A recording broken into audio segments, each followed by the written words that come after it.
Stockholm Syndrome. Why victims defend their captors. Imagine being kidnapped. Imagine being kidnapped, locked in a room, terrified, powerless. You expect to hate your captor, to scream, to fight. But instead, you begin to sympathize with them. You defend them. You may even grow to love them. This is not fiction.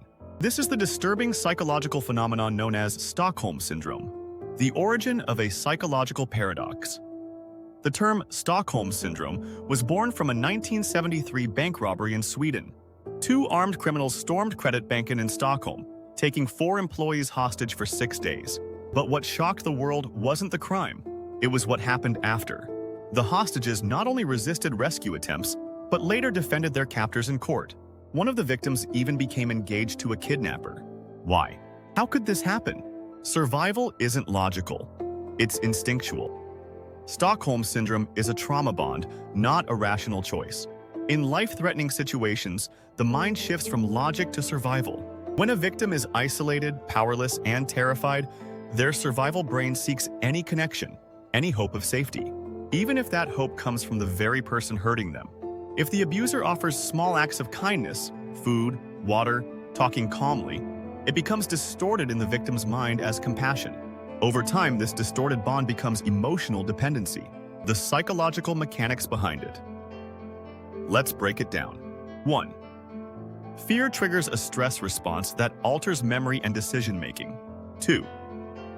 Isolation increases dependency on the captor because there's no one else. 3.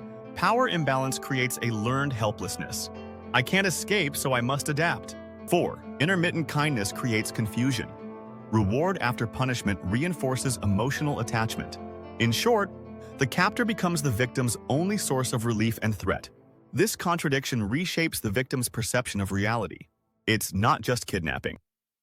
Stockholm Syndrome isn't limited to hostage situations. It appears in 1. Abusive relationships. 2. Cult environments. 3. Toxic workplaces. 4. Human trafficking. Any context where control, fear, and psychological manipulation intersect can create the same mental trap. Victims often don't realize what's happening until long after the danger has passed. Society's reaction: blame or understanding? Many outsiders ask. But that question ignores the reality of psychological captivity. Leaving isn't just a physical act, it requires mental separation, the ability to recognize the abuser as an abuser. Gaslighting, manipulation, and trauma bonding distort that perception. Victims aren't weak. They're human. And humans, when cornered, will cling to whatever feels safe, even if it's their jailer. Famous cases of Stockholm Syndrome. 1. Patty Hearst, heiress kidnapped by the Symbionese Liberation Army. 1. She later robbed a bank with them. 2. Elizabeth Smart, abducted at 14, remained silent and compliant for months, despite opportunities to escape. 3. Colleen Stan, held captive for 7 years in a box under her captor's bed. 3. She defended him after her release. These are not isolated events. They're mirrors into the fragility and adaptability of the human mind, breaking the bond.